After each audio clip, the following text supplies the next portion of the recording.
Good afternoon, everybody, and welcome back to a long-awaited video.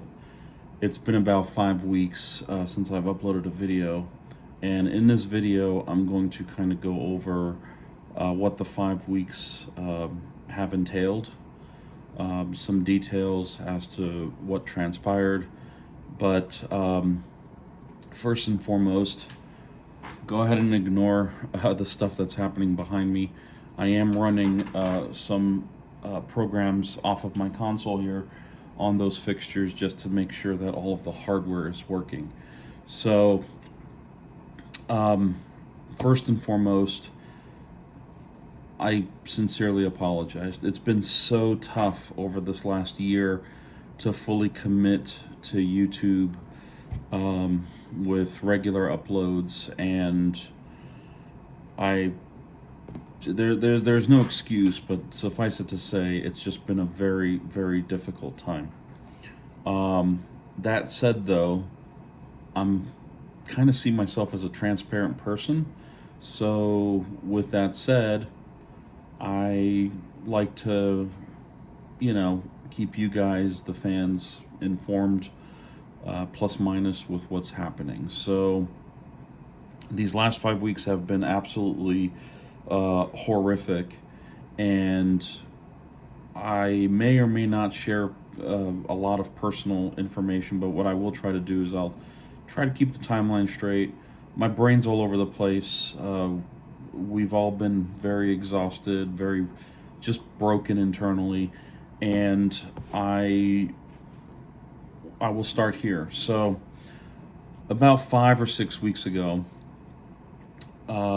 there was an incident adjacent to my property.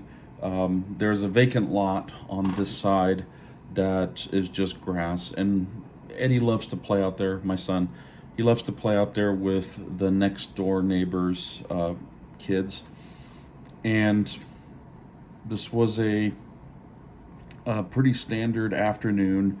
Eddie was outside with his neighbor friend. They were playing. I could hear them laughing and jumping around and stuff like that. They were just having a good time. My wife and I were inside the house in our dining room, and all of a sudden we hear Eddie just screaming for help at the top of his lungs. Now, first parental instinct is to, jump up and investigate. Well, it turns out Eddie just needed help getting Duchess, our pit bull, off of another dog.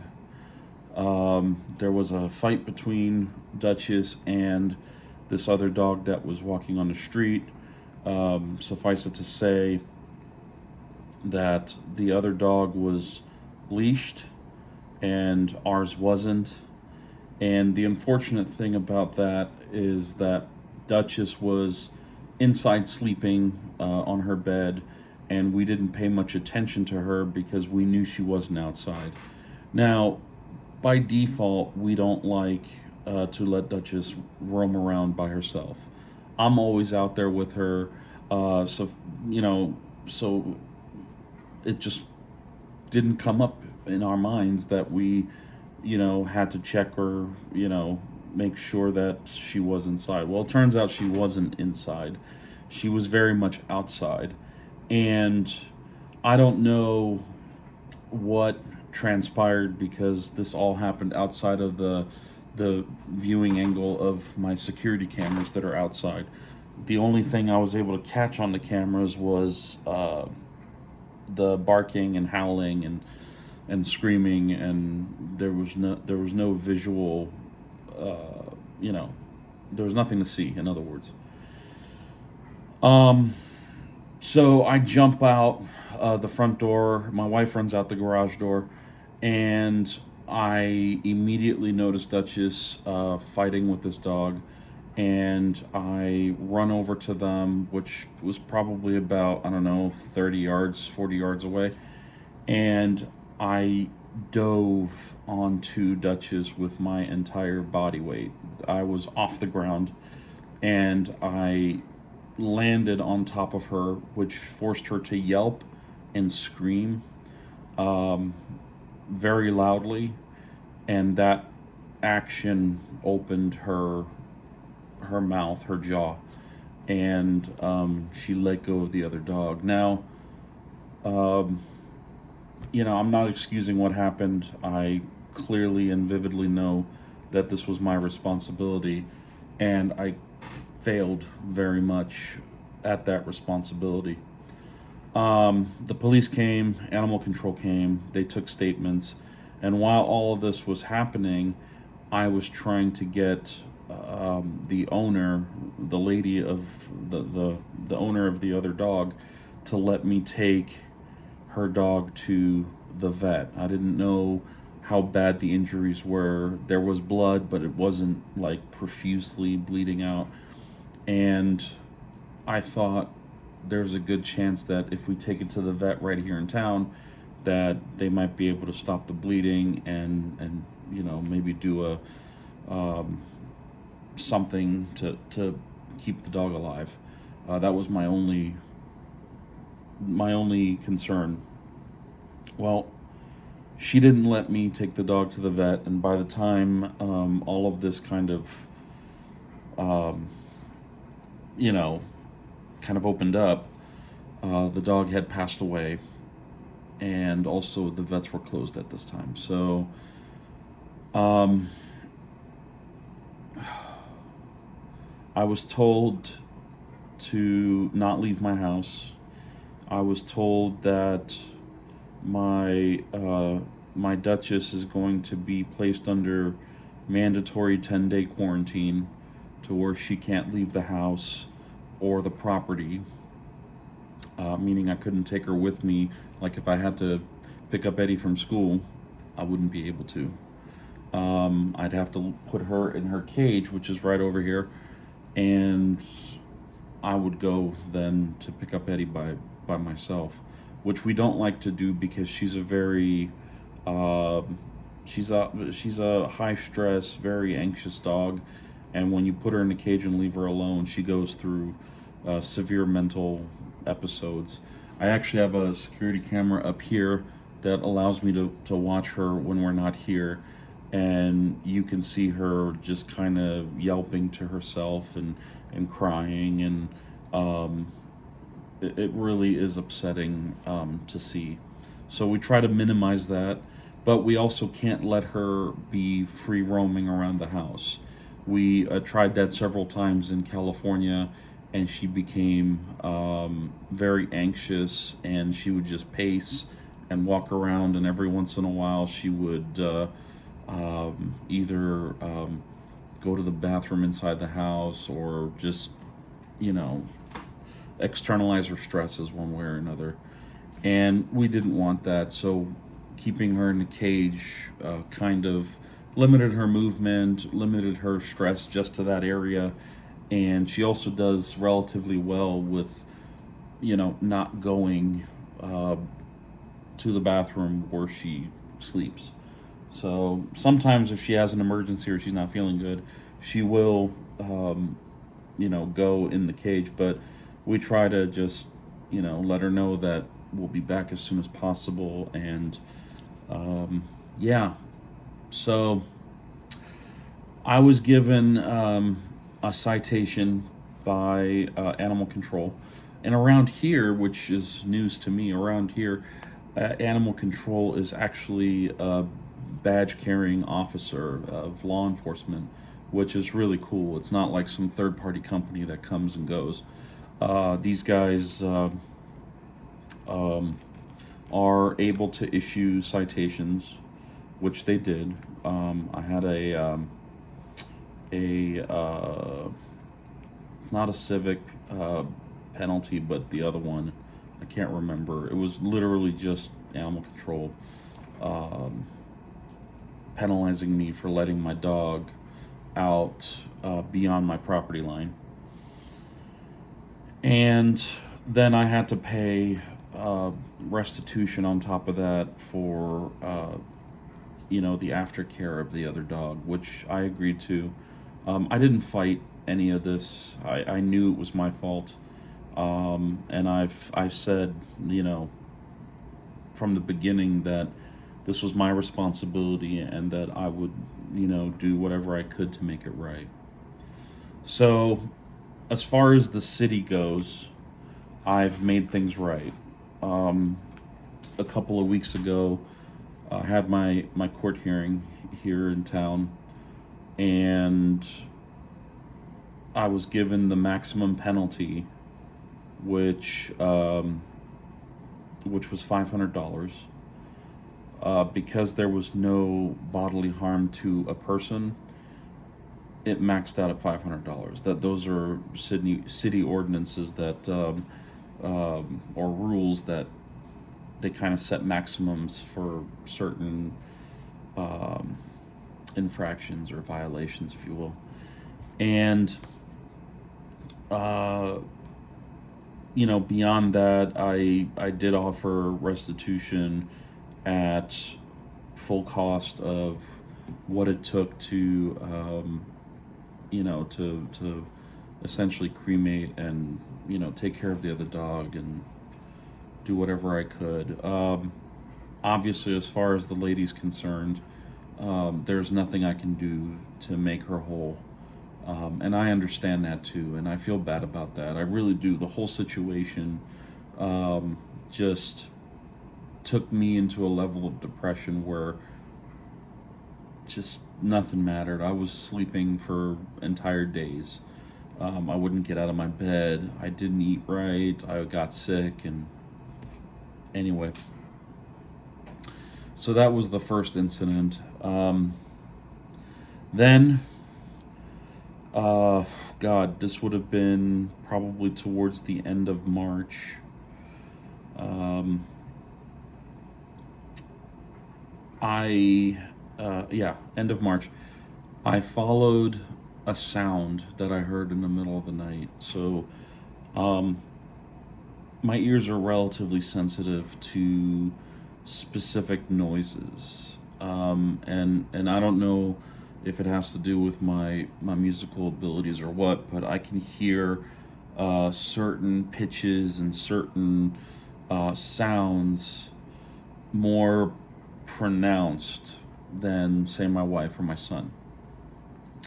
And I heard this noise, and I'm turning my head just to kind of isolate it, and I realized it was coming out of my bathroom. Now, originally, I thought it may have been like an animal outside or something maybe in the crawl space, because this is the South, and there could be snakes or squirrels or anything beneath the house. Now, we went through last year and sealed off all of the vents and doors and everything. We had the doors replaced and whatnot with treated wood, painted wood, so that way animals don't like the taste or whatever. They won't bite through it. And it has kept a lot of, mice and stuff out of the crawl space and ultimately prevents them from going up the wall on the inside and up into the attic or whatever. And but the noise was still there, so I heard it. I kind of turned my head, and then I went out through the garage outside, and I walked around the outside wall of the house by the air conditioner. In between my Bolt EUV and the wall where it charges, and I was just looking and trying to, pinpoint noises. And it was very hard to do because of all the cicadas that are out there now, but I wasn't able to hear that same pitch, that same tone, if you will. So I came back inside, and sure enough, there it is, bright as day. So at this moment, I assumed that we were reliving our initial nightmare of our house in California. Just to give you a quick summary of that, about 3 weeks after we moved in, one of the supply pipes burst in the attic. Those pipes were galvanized steel, and it split about a good 2.5 inches or so on its seam, and it was just leaking down a separating wall between the bathroom and our bedroom, our master bedroom. Um, Fast forward to now, it was that same exact sound. So I put my ear against the wall, Didn't hear anything here, didn't hear anything here. But the second I got into the shower, all of a sudden I heard the sound from every direction because the shower is a shower stall. It's a square stall. And I put my ear right above the water valve and I heard it clear as day. I literally heard this, tss, but it had a more pronounced sound to it. So I immediately uh, turned the water off to the house. The next morning, I contacted a plumber. He came out, um, couldn't find the leak at first. He cut a hole out, saw the pipes to the shower, but he couldn't find the leak. So he ended up cutting more wall out. And about, I don't know, 20 minutes later, he says, "Oh, I found it. It's right here." And I go in and I kind of look around and I'm like, "Oh, yeah, that sucks." Fortunately for me, it's PVC piping. It's not like galvanized piping or whatever. Because, you don't know what to expect. This house is 80, 85 years old. So it could be any sort of plumbing down there. But it was PVC and it was relatively easy and pretty cheap to fix. A couple $100 for his time and labor, and it was done. But now we had all these holes in our walls. Um, well, I was referred to a remediation company, a restoration company, if you will, that restore you know damaged parts and pieces of homes. So essentially, they came out.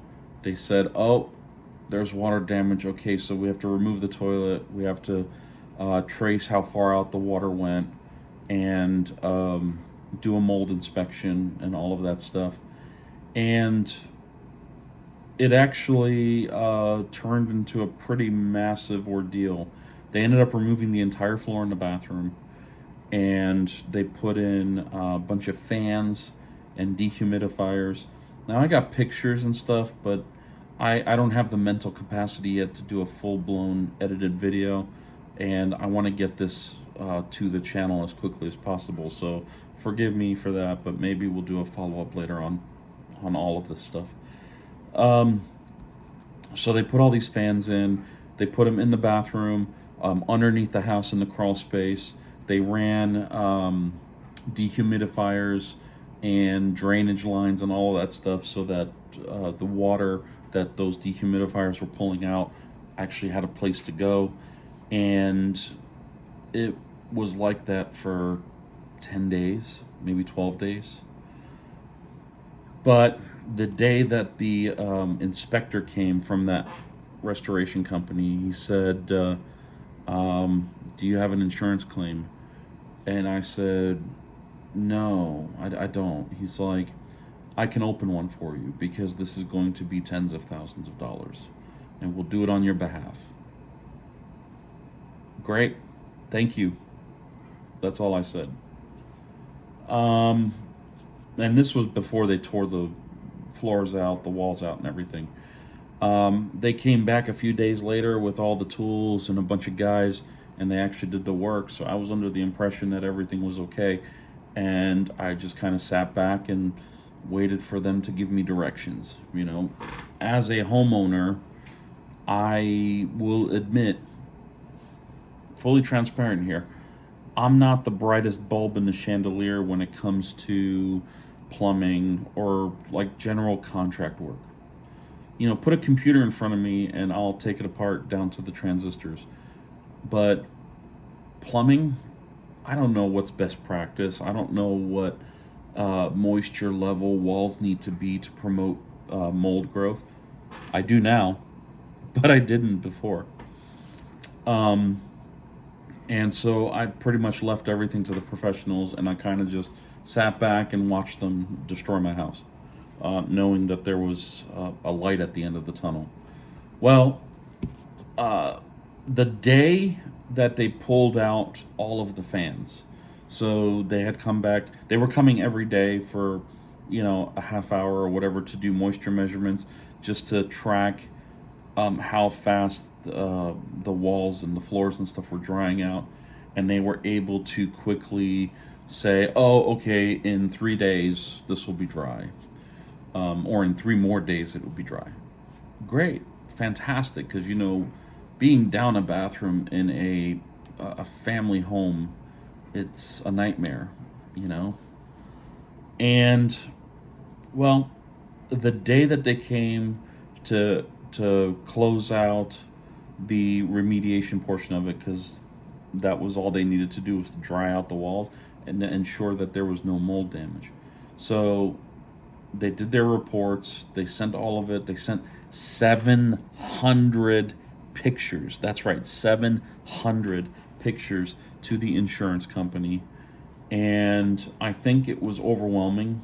I think it was too much, because the minute that the adjuster got back from vacation, and I'll get to that, I'll circle back to that in a second, um, they immediately denied the claim. Now, mind you, this is 12 days after the claim was opened, that they decided to, you know, just deny it. And they denied it. I got it in writing saying that they denied it because of mold reasons, even though the contractor said that there was no mold. They have documentation to provide to the insurance company that there was no mold. And so I don't know. It's an open case at this moment. So right now it's April 19th, Friday, 2024, and we've been dealing with this since the 22nd of March. So almost a month. And I have officially just let the experts at the company just handle it, because insurance company calls me and then I'm supposed to wrangle all this stuff.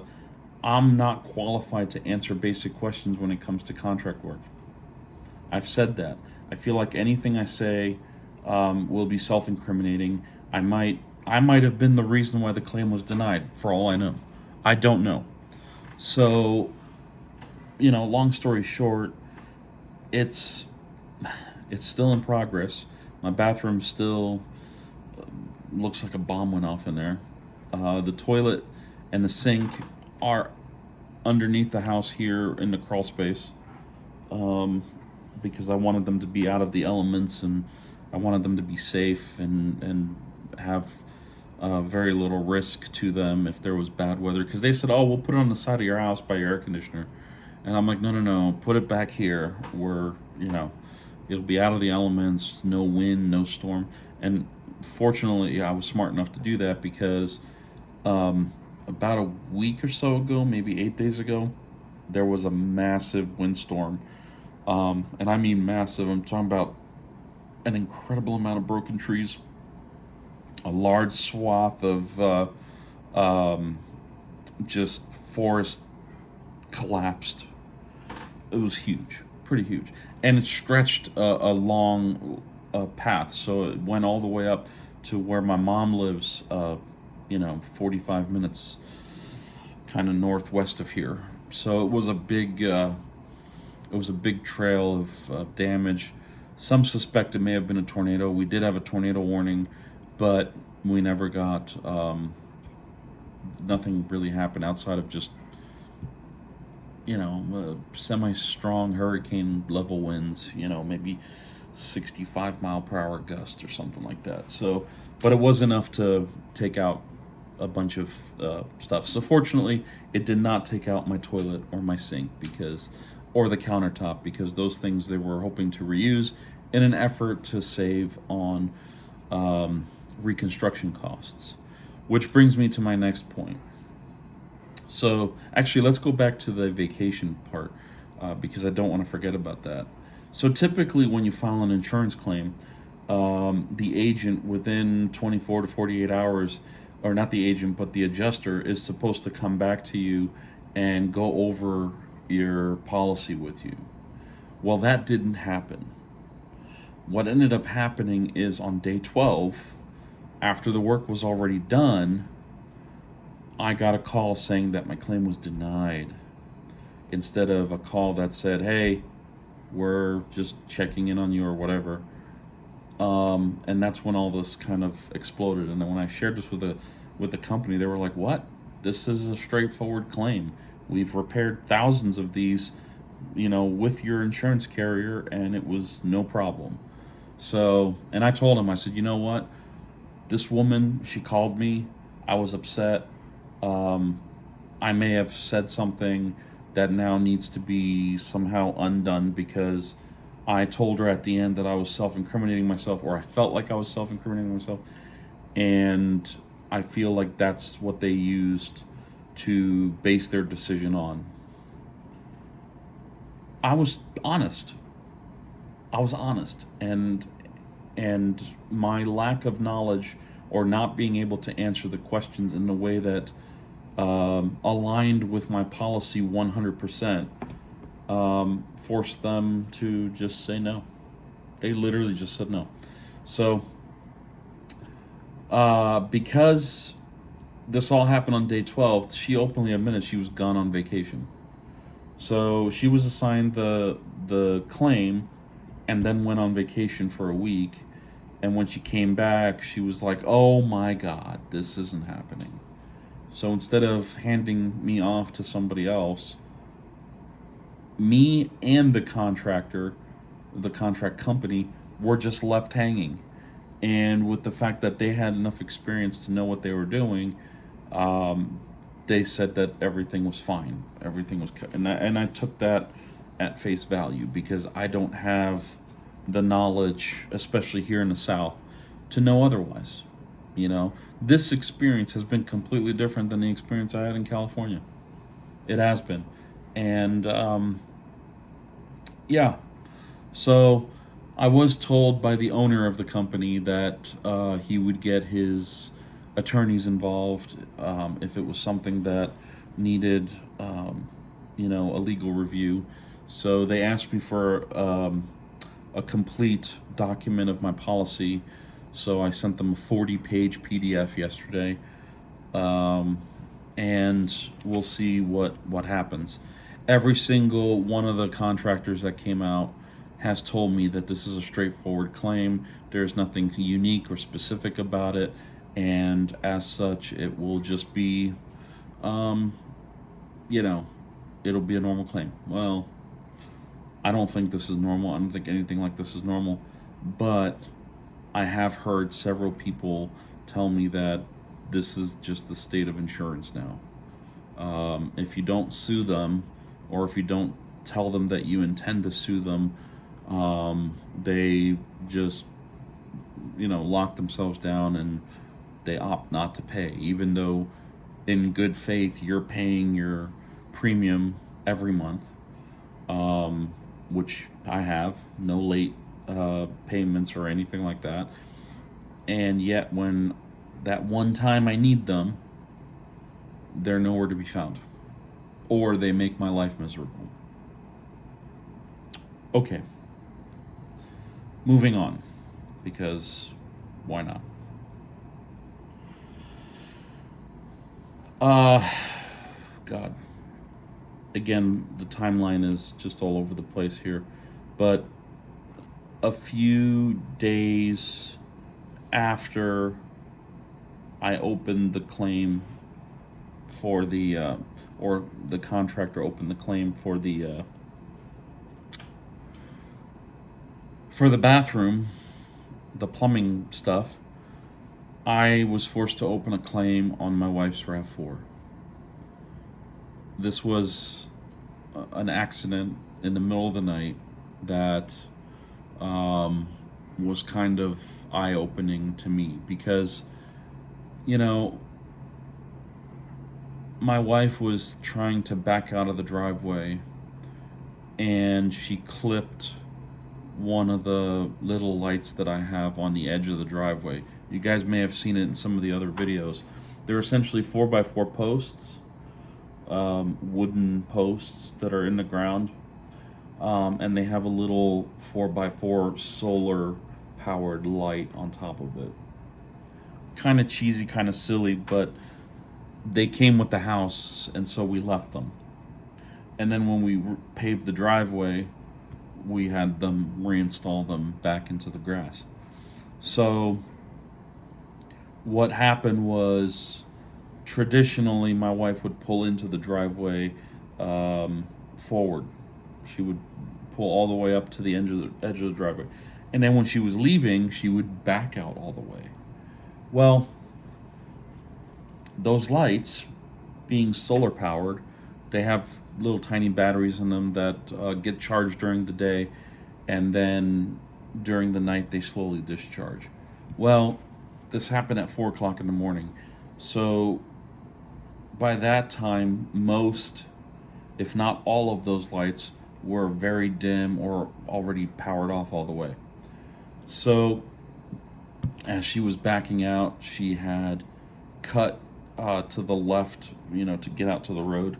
She started the 3-point turn a little too early, and her front end, the right wheel well, and the clip of the bumper and everything just got folded back like an onion, and it snapped all the clips. It broke basically all the attachment points, and now we had this wooden 4x4 with this plastic light wedged through the wheel well into the inside area of where the bumper goes.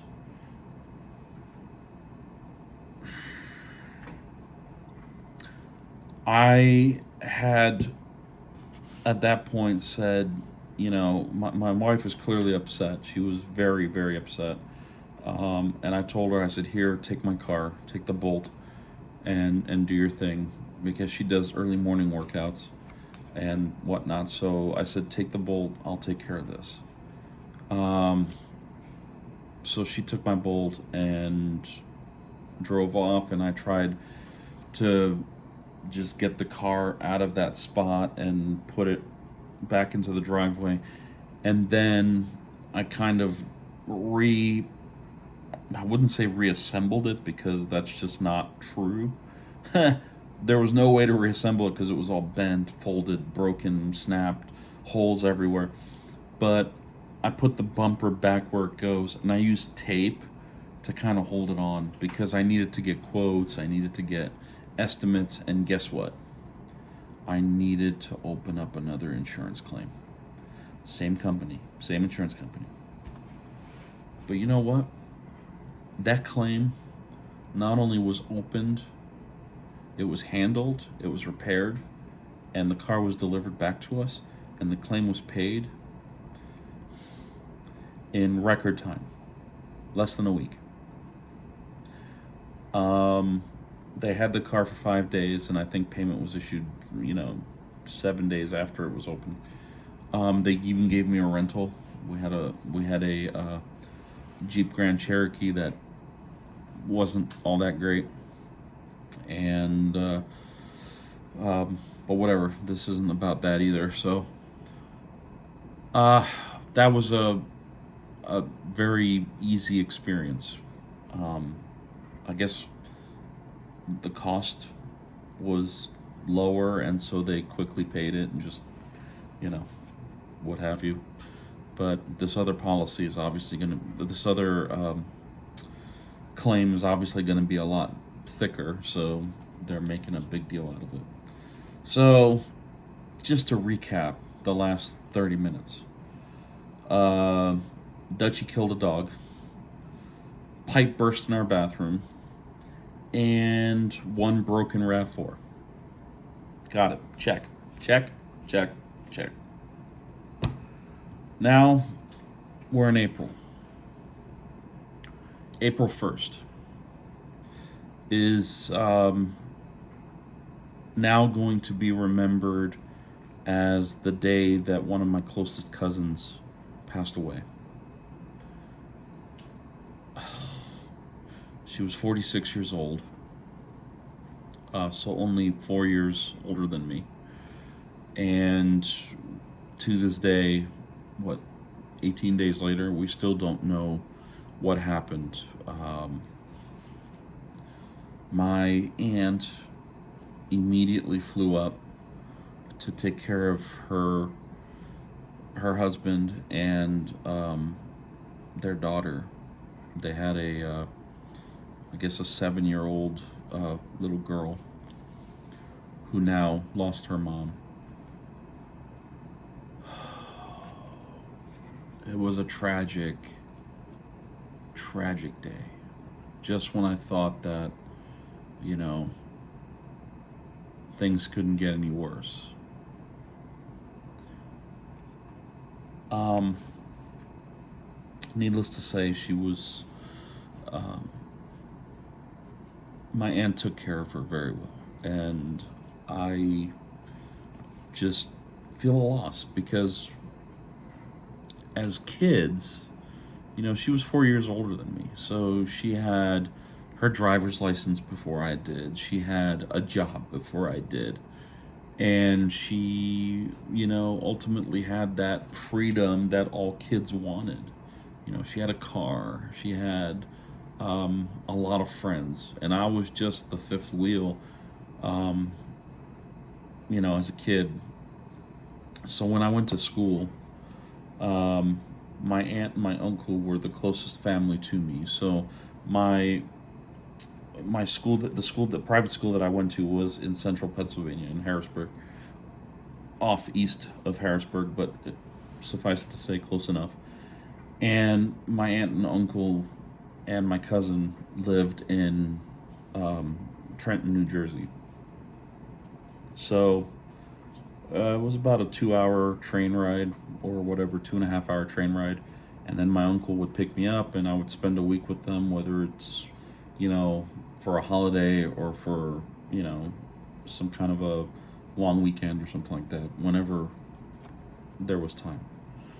And I was still in I was still in middle school at this time, and I think the last time I traveled to them was in my ninth grade year.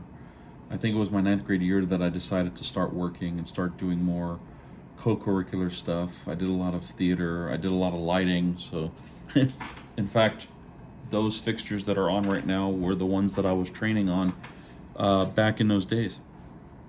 And um, anywho, my aunt and uncle about 10 years ago decided to move to South Carolina in an effort to, retire, slow down, not live the crazy life anymore. And my cousin ended up inheriting that house. So they gave my cousin their old house. And so she and her husband and their daughter lived in that house. And just tragedy. She was taken way, way too soon. And we don't know what it was. Speculation could be side effects from COVID, um, you know, uh, pneumonia. We don't know. We just have no clue. So until we know, we're just not speculating. We're not trying to make ourselves more broken than we already are. So as kids, we were pretty close, I would say, considering there was a 4 year age difference between us. We both dabbled in piano at that time. I dabbled a little bit more, so I played a lot more. But uh, she, I remember she used to work at a pet store when she was a teenager. And on one of the vacations, she would take me with her to that store, and I would just, volunteer, unpaid, take care of the birds, take care of the guinea pigs, and whatever else was there, and help out where I could just to spend time with my cousin. As time went on, we sort of drifted ways. The last time I saw her in person was 16 and a half years ago when her and her, I think at that point they weren't married yet, so they were probably engaged, but they didn't have kids or anything. So her and her now husband came to California, and we all got together as a family and had dinner and spent, a few days together, and it was really nice. But since then, we haven't talked. No emails, no phone calls, nothing.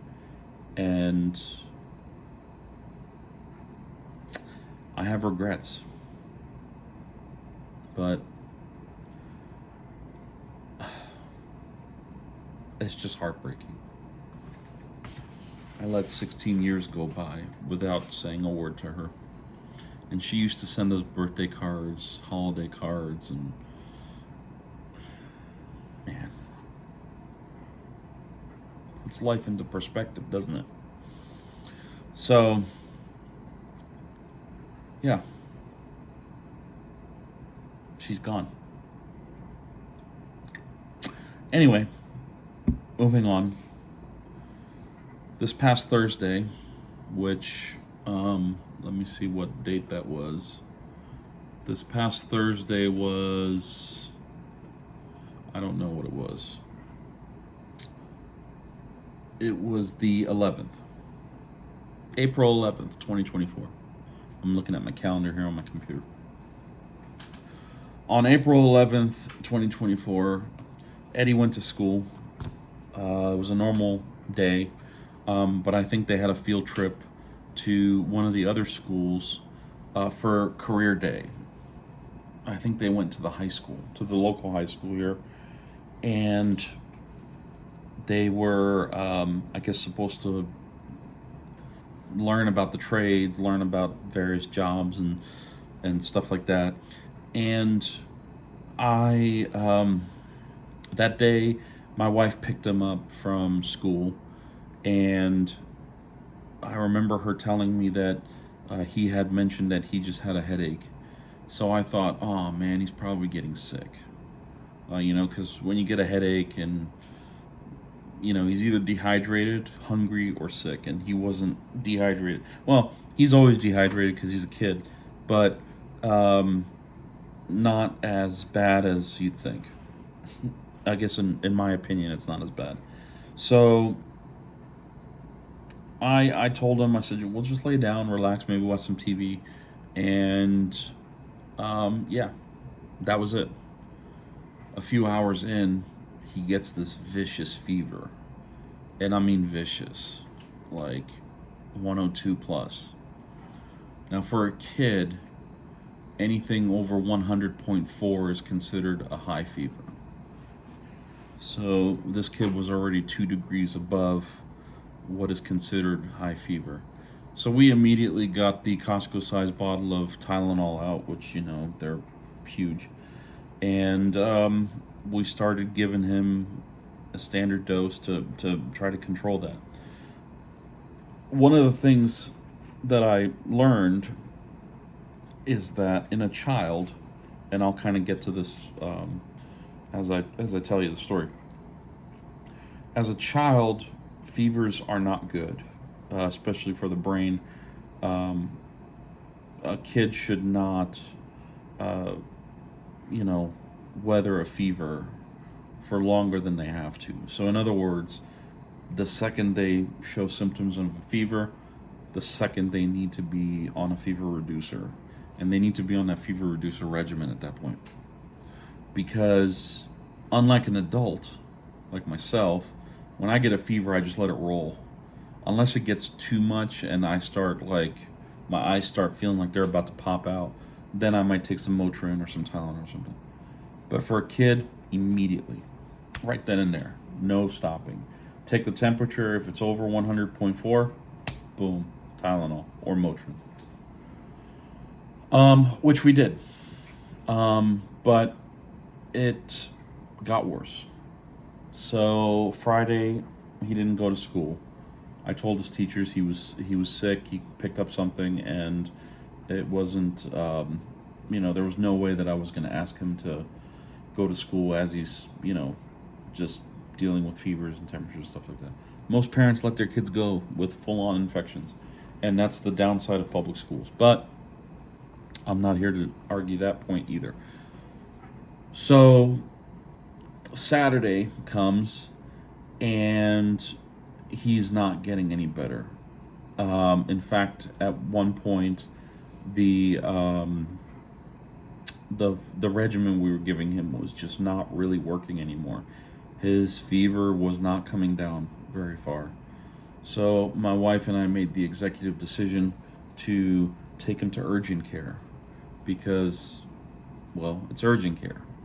And we didn't want to wait any longer because urgent care closed, I think, 90 minutes later. So she took him, and I stayed home because I didn't want to add to the stress, and also I was kind of not in the right headspace. And it wasn't before long that, I had realized, what, something's seriously wrong here. So I got dressed, I got into the Bolt, and I drove to the urgent care. They had already given him a test for COVID, a test for strep, and a test for the flu, and all three of those came back negative. He also started experiencing extreme tenderness and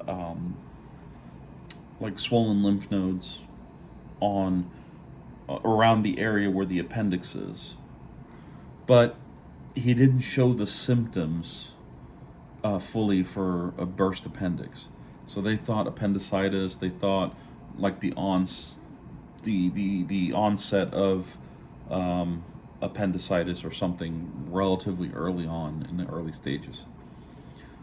So urgent care comes back and says, you know what, you really need imaging done. You really need to go to the emergency room. And of course, our hearts sank. We were like, oh, God. But we both got into our cars. My wife signed out. She did all the discharge for the urgent care. I took Eddie to the emergency room, and then she met us there. And the experience at the emergency room was subpar. I'm not going to get into details of the emergency room visit, but suffice it to say, the level of care in our local hospital is incredibly subpar. The medical staff just doesn't have the knowledge and the quick recall of how to handle, in this case, kids. It took them, so we checked into the hospital somewhere around 8 o'clock, and in the emergency room, and we sat there for about 40 minutes. As my son is like fading into the sunset, like we could see his face. He was just like, finally, a nurse comes out, asks us all these questions. I actually handed her the discharge papers for, actually, that's what this is his discharge papers for urgent care, and they didn't even read it. They didn't even look at it. It said everything that they did. They could have easily just taken that, typed it into his chart, and gone along their day. But instead, we had to have a full-blown interview about it. As he's sitting here dying. So, they couldn't get an IV started. For whatever reason, they poked and poked and poked and poked and poked. He was screaming, and it was just a generally bad experience. That's all I'm going to say about it, except for the fact that about 4 hours later, the doctor comes in and he says, we really can't see anything wrong with him. You're going to have to take him to a pediatric specialist. Okay, where's that? Oh, it's in Greenville. For those who don't know, Greenville is an 85-minute drive at 70 miles per hour from this town. Oh my God. Okay. So as my heart broke further and Eddie was coming unglued, we said, fine, let's get him there. They said, well, we're going to have to take him via ambulance because he has, they finally got the IV started, and in order for him to just be transferred from emergency room to emergency room, they have to go by ambulance. It's not like they can discharge me and then we go into the emergency room there. No, it has to be like a hospital transfer, I think is what they called it. And it did. The emergency room, the ambulance showed up at 2 o'clock in the morning. I right at the time when we sort of knew what was happening, my wife and I decided to take both cars home. I let the dog out real quick, put her in the cage, and then we both got into her car to not have to deal with charging and whatnot. I plugged my car in, and then we took her car back to the hospital, and yeah, they loaded him up into the ambulance. She went with him. I followed them full speed in my wife's RAV4 to the hospital, where he was then admitted into the emergency room at Children's Hospital in Greenville. And that's when things started taking a vicious turn. In no time, like I would say the exact time that he was brought into the emergency room there, he started hallucinating. And I'm talking about the kind of hallucinations that not even, Steven Spielberg can come up with for a screenplay. I'm talking about the kind of stuff that is so scary, it goes beyond Chucky, it goes beyond Jeffrey Dahmer, it goes beyond all of that stuff. He was seeing spiders coming out of his hands. He was seeing clowns coming at him, making fun of him as he's screaming at the top of his lungs. And it wasn't long before they figured out that his fever was ridiculously high. But what ended up making it worse was that we couldn't time the medication, the fever reduction, to the time when his fever spiked. So they were giving him his medication after he was already up here with temperature, instead of getting it here and then it kind of just goes back down. They waited until it was full blown hysteria before they gave him medication. Once the nurses found out that he was doing better with the medicine, then they were able to do all these blood tests. They were testing for even substances because we told him about the field trip and maybe he got some drugs, some fentanyl or something. We weren't sure. Turns out, he just had the rotavirus. Rotavirus, which most people are vaccinated for anyway. And he was too. But you can apparently get it over and over and over and over and over again. So, and that's literally what it causes. It's a virus that is essentially a stomach bug. It causes the lymph nodes around your appendix to swell, and it causes just tenderness, fevers, high fevers, because it is a virus that your body's trying to kill. But for kids, you can't do fevers because all of the side effects. And yeah, 3 days of that: Saturday, Sunday, Monday. Monday was the 15th. He was discharged. He was discharged with with an order to go see a pediatric specialist, or a pediatric doctor, I should say, at this point. And then he had the order of maintaining a fever reduction regimen until the fevers were gone. As of today, he's off of medication. He's also going into a weekend of rest, and on Monday he's going to go back to school. Rotavirus is one of those things that sticks around for like 10 days to 2 weeks, and your body naturally fights it. But it's all the ancillary stuff that comes of it that's less than stellar. And so that's been taken care of.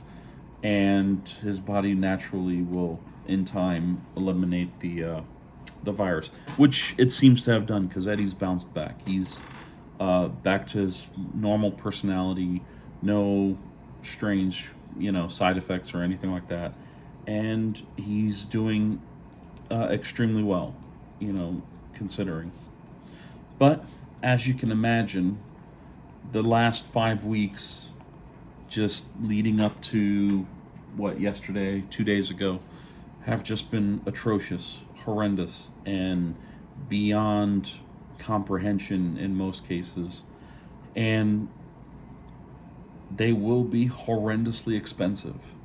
I know my health insurance is pretty decent, but there was a very long ambulance ride, and there was an incredible amount of doctors, an incredible amount of facility resources and medication, and between urgent care, one hospital here, another hospital over there, and then his subsequent pediatric visit yesterday.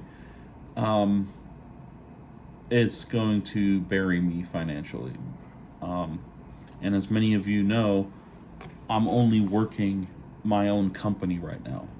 I no longer have the Jet Propulsion Laboratory as an income, and I did that for my sanity, and I'm actually happy with that. I'm happy I'm not there anymore, and I'm thrilled to know that I have my own company and I can work for my clients and do what I need to do. The problem is that no emergency rainy day fund that I've ever had was large enough to cover everything here. I mean, we're talking about tens of thousands of dollars that were unbudgeted, unplanned for. And yeah, here we are. So, what I'm about to say next is probably um, the least worst thing that I could say, but it's still kind of a kick into reality for me. I have decided to list, not list, but sell my 2023 Bolt EUV Premier, fully featured. The monthly payment on it is almost as much as the mortgage on this house, and it is a payment that I could definitely do without, especially when it comes to feeding my family and keeping the lights on in this house. Um, no pun intended. But I want to just go back to basics. For those who don't know my story, and by all means check out some of the videos in the past, um, my electric vehicle story started in 2020 when I purchased my 2020 Premier, Bolt EV Premier at that time. And the reason I did that was because California had an incredible amount of incentives for electric vehicles. And also, for those who don't live in California, the $7, $8, $9 per gallon of gas or diesel, doesn't really matter, was far, far worse than the per kilowatt charging rate in my house. And when I got solar panels installed on my house in California, it made it that much better because I was essentially charging my car for free. That system had enough capacity to charge the car up to 80% during the day without leveraging the utility at all. So it made sense. And then you guys are all well familiar with the recall and the process, and the incredible amount of time that it took to get the buyback taken care of and a new car delivered, ordered and delivered. Not quite sure what I can say about that, but I think having moved out of California made the idea of owning an electric vehicle in a state where there's a lot of pushback against electric vehicles. You see them. There's Teslas, there's Bolt EVs, EUVs. I yesterday saw a Kia Niro for the first time since California.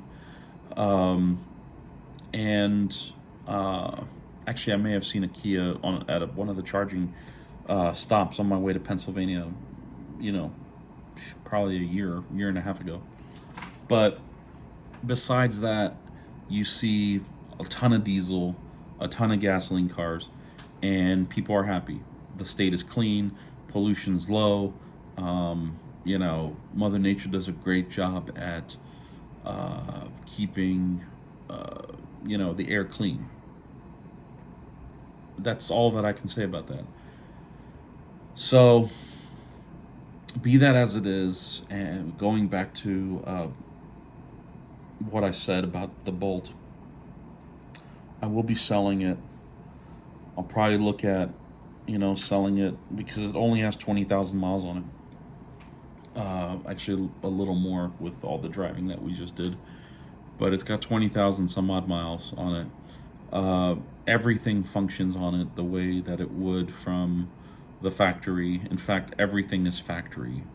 The wheels, the tires, they're all original. They've been rotated several times. Every 5,000 miles, I rotate them.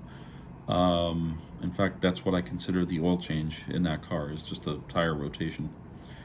And also, all of the recalls were taken care of on it. So essentially, once I get this car detailed and get, any, sap or whatever is stuck to it taken off, it'll literally be at the same level as what these cars are from the factory. As far as the price goes, I paid about 47,000 for it, out the door. So I'm probably gonna ask for about 43 or 44,000. It's 20,000 miles. These cars, there's history of these cars going, hundreds of thousands of miles on the same battery pack. Degradation's going to be low. I've kept this thing at 80% charge, except for the few times that I needed 100%, where I would then charge to 100%, but I never kept it there. And if I ended up going to California or on a trip or something where it was parked for more than a day or two, I never charged it. I would just show up at the airport with 30, 35, 40% charge, and it would stay that way until I got home. And then I would find a place to charge right after getting off the plane just to get me home. So, like a 15-minute fast charge or whatever. So the battery should be pretty new, pretty low degradation. I'm sure we can calculate that. I don't have the mental capacity to do that, and at this point, I have too many things happening in my life to where keeping this car would be more of a hindrance to me personally than it would be to get something with a much lower payment. And I'm talking about like much lower payment, like $150 to $250 a month, versus this almost $760 payment that I have right now. It's a great car. Super Cruise is fantastic, but it's not something that I, cannot live without. I certainly can live without Super Cruise. I certainly can live without Adaptive Cruise even. And I certainly can live with purchasing fuel at $2.79 a gallon here in town, because fuel is not $7, $8, $9 a gallon like it was in California. And it's sad, kind of breaks my heart, honestly, because a lot of you guys are here for the electric vehicle content.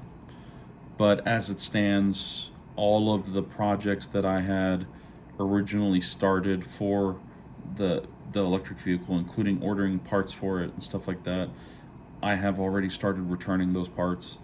I've already contacted the companies that I was working with and told them to no go, you know, stop in their tracks essentially and move on. I don't know what my next car is going to be.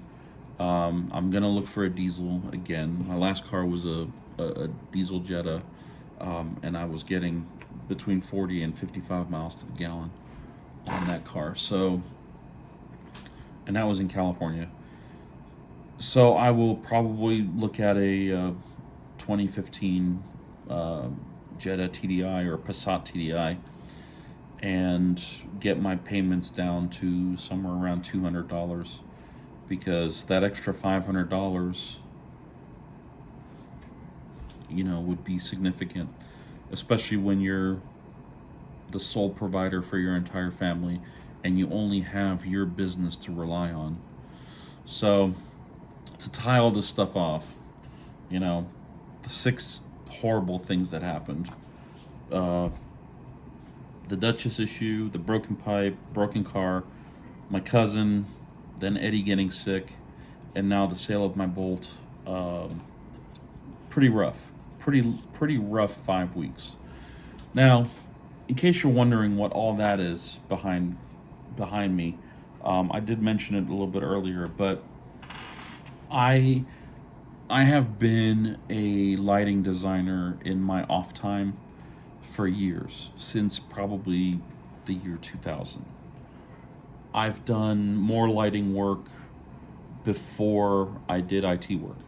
So I did lighting work before I did IT work. And what I over the years I've just collected fixtures like these smaller guys here.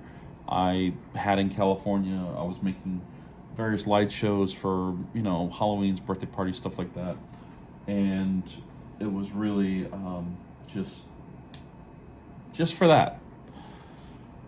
And then this year, after I left JPL, I decided to put the IT side of my career to the side. Now, I didn't give up on it because I still have clients that I need to service and support, and I'm going to continue to do that for as long as those contracts are um, in good standing. But what I did start doing is I bought this console right here. This is a lighting console, and it is now controlling those 4 fixtures at least. I can't turn the rest of them on because I only have one outlet over there in the corner, and if I turn more of them on, then breakers will pop. But I'm doing basic programming for these lights to learn to get back into doing lighting design full time. So my goal is over the next few years to transition fully from IT into the world of theatrics, stage, even studio, stuff like that, and do more of this stuff, programming a console, designing a scene or a show or even a musical, and that's what I'm looking at. So all of that stuff, between the mixing of colors and everything with those lights and everything, every single one of those lights is different, and the 4 that are on are identical, and it's really nice to have the ability to build um, a show, or I mean, even just a basic light show, like with no music. These things are, like, you can see they're doing their own thing. But with this console right here, I'm able to do full on shows from start to finish, and that's what I want to do. I want to program a like a sample show that I would do if this area in front of this truss was a stage. So on the other side of this desk, imagine there's a line, a box, and then how do we light that? How do we make different themes, different colors, different moods? That's what I'm trying to get to. And I learn by doing. So no matter how many books I have over here on lighting design and theatrical production, stage management, and all of that stuff, not doesn't help me at all. This helps me because this I can physically see. If I have this light at this color, this light at this color, and I run them over top of each other, what do I get? Because you'll be changing colors. Um, and also you have to know how to deal with costume colors and set colors, background colors, all that stuff. How do you light that stuff? What are the angles? What are the proper beam widths? Can you do patterns and stuff like that? Now, those four fixtures that are on are considered like um, effect fixtures because they have, like you can see they have rotating patterns and all these colors in them, but they're also able to, do a solid color, or actually there's something spinning back there. But they'll do white, they'll do 13 colors, and you can just use them as that. And because they have mirrors that move, they can be hidden. You can actually hide them. Whereas the other ones, the whole fixture moves. Like it'll spin, it'll turn. Um, so these are called. This guy right here is called a scanner, and these guys are called moving heads. So there's a big difference because you don't see this light moving at all. But like this one here is actually turning and stuff like that, and it's changing colors. And you can only show this much of it, like through a set piece or through something, um, and not even see the fixture. So you can actually have a special effect coming through something and make something nice out of it. So that's what's happening back there. This is what's happening over here. This video is 70 minutes long. So if you're still sticking around and listening to me yap, I appreciate you. I always do. A lot of stuff's happening. I don't know what's next on my list of things to do. I do know that the video of me doing the service on Kubo is still pending. I did drive it a little bit more, so it's got a few more hours on it than it did at the last video when I said I wouldn't use it anymore, but my grass was super long, so I had to cut it. We did get a lot of rains, a while ago, and I had to cut it. But I'm still below the 50-hour factory recommended service interval for 50 hours. I do have all the parts and pieces. I do have, I went to Harbor Freight. I went down to the dealership where I bought the tractor from, and I bought, the service kit. And it's actually a lot less involved than what I originally thought. So that'll be something that I go over, and I'll hopefully do that here within the next, I don't know. I'm not even committing to that because I don't know what, everything that's happened. I don't know what's happening next week, I should say. What day is it? Oh, it's Friday. Okay, so I don't know. Maybe I'll do it this weekend. It just depends on how Eddie feels. We've just been so beside ourselves because we haven't slept right, we haven't eaten right for weeks now, and with Eddie getting sick, we were dealing with hospitals, doctors, nurses, and then I was driving 100 and what's 3 times 85, whatever that is, to the house to let the dog out, spend some time with her, and then feed her, and then whatever, and then go back. Maybe bring some laundry back, take new clothes, so that way my wife had something fresh to put on and something to sleep in, so she was comfortable, because she didn't leave Eddie's side since we got admitted. It's tough. Everything's tough. So yeah. That said, though, if you are in the market for a black on black 2023 Chevrolet Bolt EUV Premier with all of the packages, the convenience package, the upgraded sound system, it does have the Bose in it. It's got the roof, the sunroof. It's got what else does it have? So, Super Cruise. You can see that my brain is clearly not there. So I'm going to let you guys go. I really appreciate you guys being here, and I hope that this video gives you a little bit of insight into my life, into our family. And I'm gonna turn all this stuff off. I'm probably gonna go take a nap as this uploads. So thank you so much for watching. Thank you guys so much for being here. And as always, until next time, thank you so much for watching. Take care. Bye-bye.